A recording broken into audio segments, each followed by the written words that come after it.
Hey everyone, I want to show you something today that I think is genuinely important to properly understand the Middle East.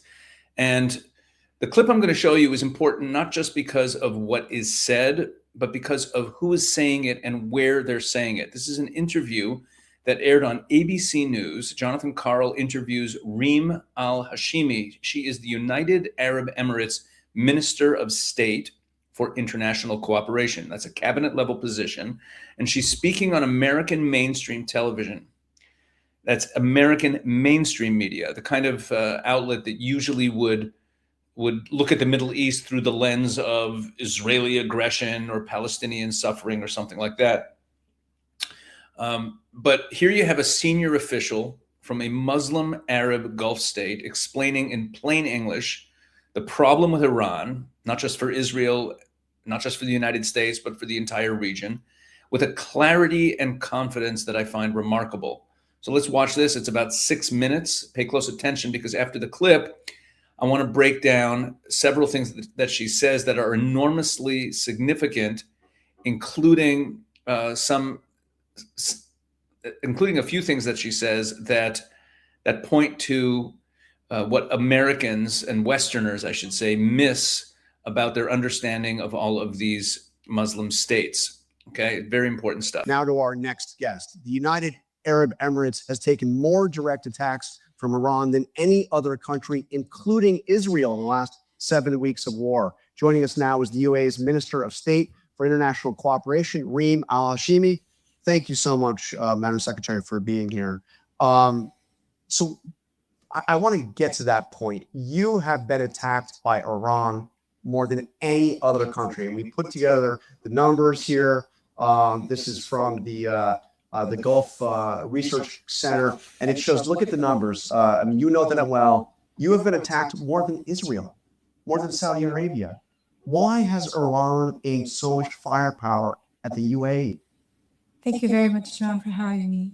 Well, in 40 days, we were attacked a little over 2,800 with 2,800 missiles and drones. And for us, it's very clear that they've chosen to go down this path because we are everything that they're not. We're a model of economic prosperity. We have 200 nationalities that live there. We have religions and cultures from all around the world. We used our oil wealth to build an economic powerhouse. They use their wealth for nuclear programs that are nefarious, for missiles, drones, proxies, etc. So whereas we tried to become and have become an international, global, responsible player, they are a pariah state. And they wanted to break that model, but they underestimated our resolve. So how concerned are you that at the end of this process, even if there is a deal, that Iran will retain the power to continue once again to attack the UAE? So we're very concerned because we believe that it's really important that as part of the neighborhood that one is in, that you have neighbors that don't just launch these types of weapons against fellow neighbors. I don't know if you're aware, John, but over 90% of all of their targets was actually civilian infrastructure. So you're just going after U.S. bases or U.S. facilities? Not at all, and not even the U.S. bases where nothing was actually fired from the U.S. bases, right? So they really wanted to break what it was that made the UAE special, which is this incredible model of prosperity and tolerance. Now, what we're looking at moving forward is how do you live with the reality of geography in a neighborhood that still holds and upholds not just international law, but also how are we going to be able to deal with a team in the IRGC that doesn't have such hostile intentions towards us. So what do you made of the process for these talks in Islamabad? Do you think there's going to be a deal? Do you think it's... So eventually there's going to have to be one, but it has to be a good deal, right? Because there's no point in kicking the can down the road when we're just going to end up where we started, maybe even with a more emboldened regime that wants to continue to hurt its neighborhood. So from our perspective, we do want to have peace in our region, but it can't be a bad peace. It can't be a peace where it doesn't address the root causes, which is Iran dealing with proxies like Hezbollah and Hamas and Houthis, having a nefarious missile and drone program, a nuclear enrichment program, being able to weaponize the straits. I mean, that I think is a really serious tool that the Iranians have taken forward, which is to hurt cities from Des Moines to Delhi in spiking up fuel prices, in spiking up food prices. They don't have the right to do that. And that's why what the president has put forward, which is to not allow them to take over the straits, is going to be really important moving forward. And you, I mean, they're your neighbors. You opposed this war in the beginning. Yes. You wanted a negotiated agreement in the beginning. Do you think that the Iranians, as the regime now stands, can be trusted to keep commitments even if they come to an agreement? Look, trust is earned, right? And what we've seen so far has been a pure demonstration of a law of hostility. So the onus is really on them to demonstrate that they are not going to be going forward in the way that the trajectory has been so far. But trust is earned, John, and we are not fools. We've seen them even before February 28th when this started, a couple of weeks before that. One of our senior ministers was in Tehran talking through how are we going to be able to deal with, as I said, the realities of geography. Right now, we're going to have to really step up in a significant way for us to be able to believe what they say again. President Trump has said that there has been regime change in Iran. I mean, obviously, the Supreme leader is killed, a lot of the other leaders were killed. You don't think there's been regime change in Iran? And local personalities have changed, right? You have different characters that are currently in place. But how has that changed the character of the Revolutionary Guard? That's yet to see. Doesn't seem very hopeful though right now. And let me ask you also about this threat that he's made to take out every bridge and every power plant if there isn't an agreement. Are you concerned about that? We believe that maximum pressure is what actually takes you forward, dealing with the Revolutionary Guard, whether it's military, whether it's economic pressure, which is why that piece is going to be critical now that they weaponize the straits, the tolling of vessels, the fact that they are able to have another amplified revenue source. Those are all things that need to be tackled. Ultimately, you don't want to hurt the Iranian people. That's very important to mention. But at the same time, it's the Revolutionary Guard that have taken forward a military stance and a posture not against the U.S. and Israeli law, but against the very neighborhood that they operate in through the Gulf states. All right, Madam Minister, thank you very much for being here. All right, there we go. Let's take this down. Okay. So let's talk about what we just heard here. First, her opening answer. Iran attacked the UAE more than anyone else. Did you see those numbers? More than twice the number of drones and missiles fired at Israel were fired at the UAE. I don't think people have their heads around this. They think of this so much as Iran attacking Israel. And yeah, I spent a lot of time in bomb shelters. My family did. More than twice the amount of missiles and drones were fired at the UAE than Israel. Because, in her words, quote, "We are everything they're not." I want to think about that for a moment, because it's not just a good line. It's actually kind of a thesis for the trajectory, both politically and culturally, that the UAE is on currently. She's saying that the UAE model, with 200 nationalities, with religious coexistence, with oil wealth invested in building rather than destroying, is itself a threat to the Iranian regime's ideology. They attack us because we're everything they are not. Iran didn't attack the UAE primarily because of military targets. Over 90% of the targets, she said, were civilian infrastructure. They were attacking hotels. They were trying to break the UAE. They were trying to say to the world, prosperity, tolerance, Western alignment, moderating Islam, all of this in a Muslim country cannot stand. They despise the UAE. They see the UAE as a major threat. And here's why that matters for understanding the bigger picture. I've talked on this channel before about how the UAE is fundamentally different from the other Sunni Arab states in the area. Okay, it's not Saudi Arabia, a smaller Saudi Arabia. We tend to think of the UAE and Saudi Arabia as part of the same group of states, but it's not exactly right. We'll get to that more in a bit. But the UAE has made a genuine civilizational choice, and Iran's attack on the UAE, it's over 2,800 attacks on the UAE, were a direct response to that choice. Iran wasn't firing thousands of missiles and drones at the UAE because of a military provocation. They were firing at it because its existence is a refutation of the Iranian model. And that's what she meant when she said, we're everything they're not. Second, notice what she says about a deal. This was huge. She says, quote, eventually there's going to have to be one, but it has to be a good deal. And then she lists what that means. It has to address the proxies. And she mentions by name, Hezbollah, Hamas, the Houthis. It has to address the missile and drone program. It has to address nuclear enrichment. And it has to address the weaponization of the Straits of Hormuz. What she just laid out is basically the Israeli position, almost word for word. And here you have a senior UAE cabinet minister saying it on ABC News. This is huge because for years, the Western framework for an Iran deal was always focused on the nuclear. People think that's what this war is about. The Iranians wanted to keep it nuclear only. And here's the UAE, a country that was publicly calling for de-escalation before the conflict. They didn't want there to be a war.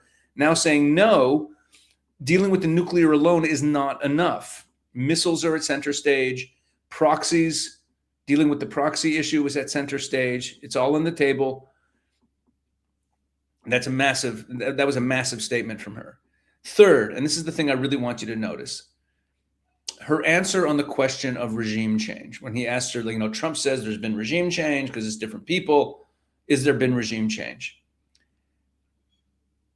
Now, her answer is precise, but it's also very revealing. She says, personalities have changed, but has the character of the Revolutionary Guard changed? That's yet to be seen.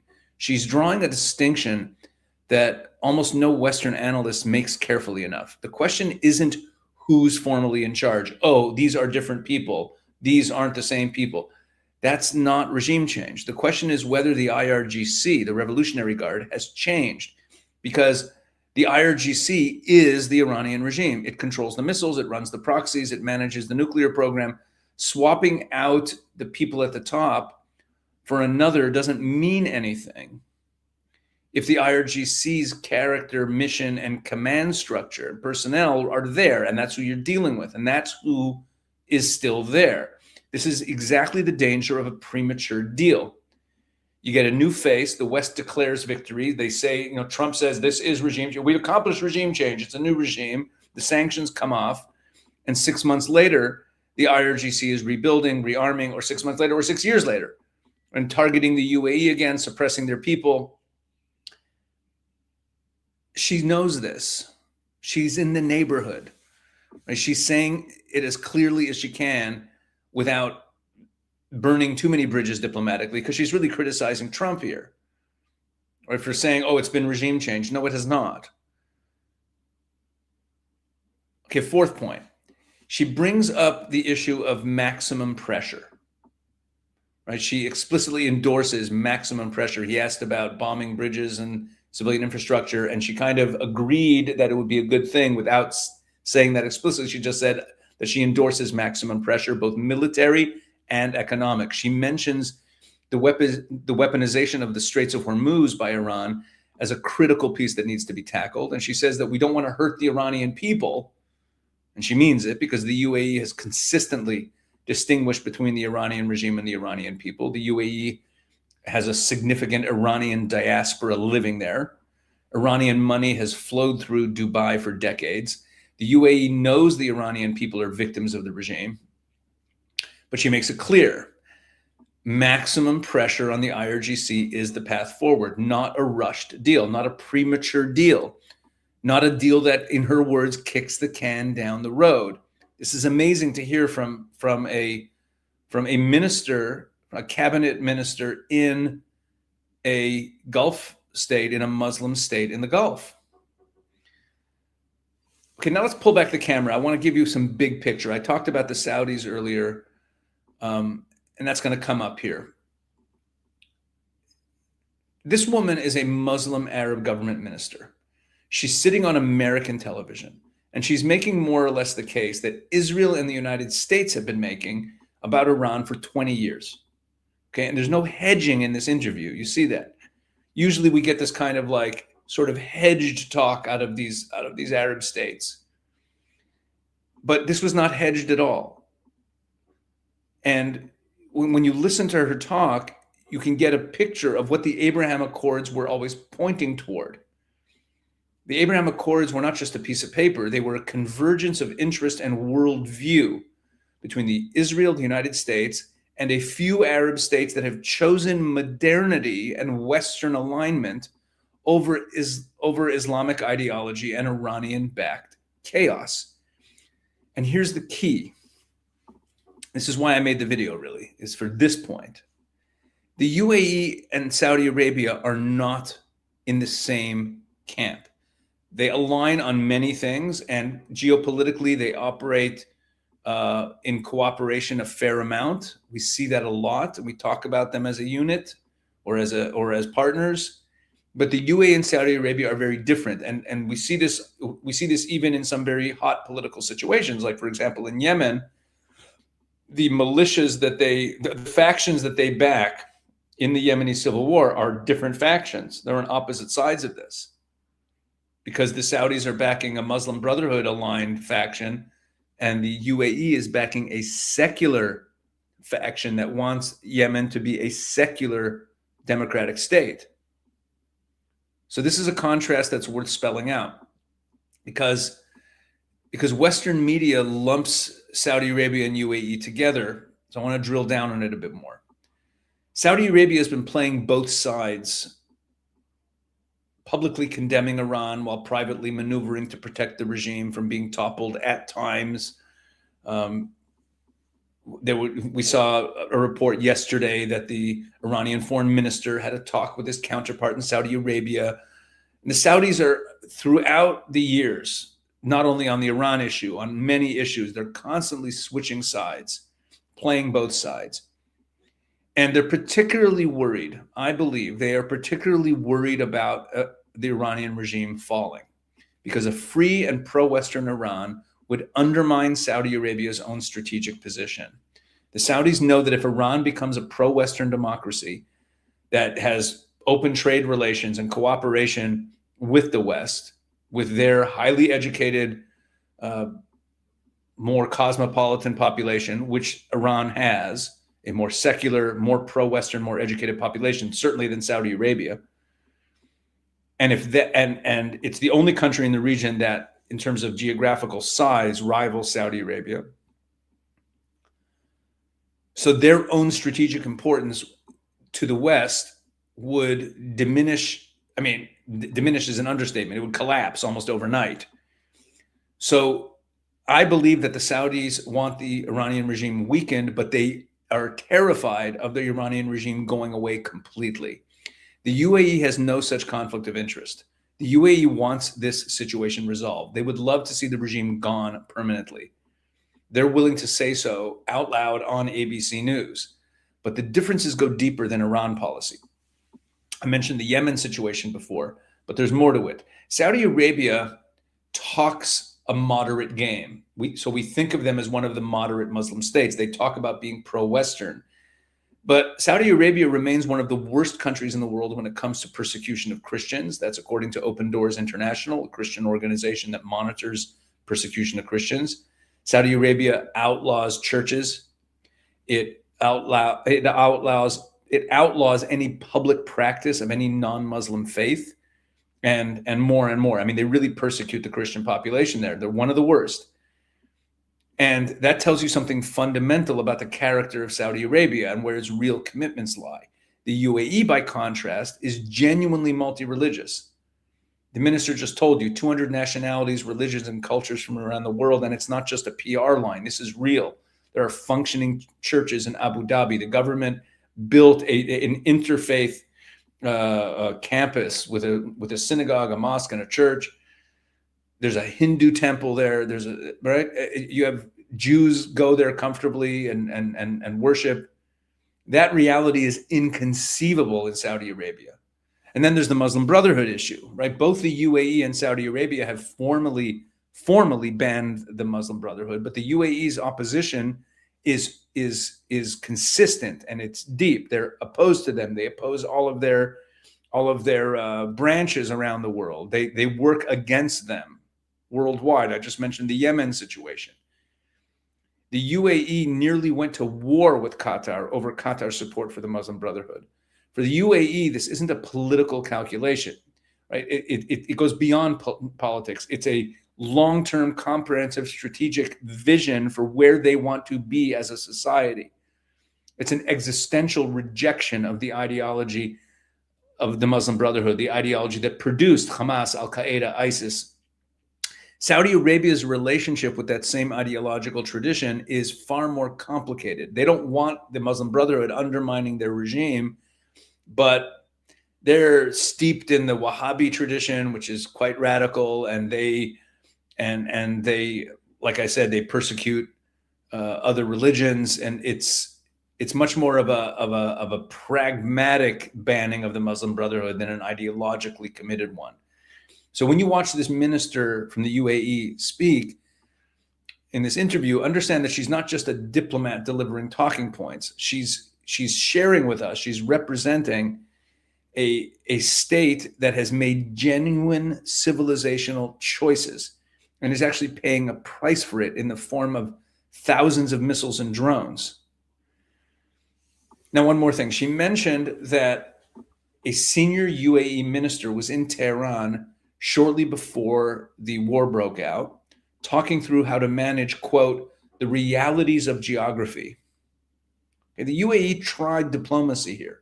They tried engagement with the regime. And then Iran fired thousands of missiles and drones at them anyway.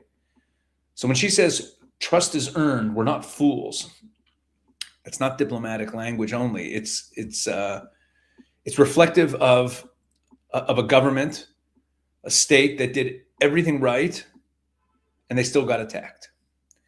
And now they are apparently done pretending that the IRGC is a manageable neighbor.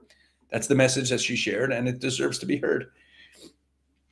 I hope you found this video interesting and helpful. Please make sure to like and subscribe and do all that stuff. Please go into the description of this video and make sure that you're subscribed to the Israel 365 news channel that's linked there, and also subscribe to our newsletters. There's a link to subscribe to the newsletters so you stay up to date and informed on everything that we are doing. All right, thanks for watching. God bless.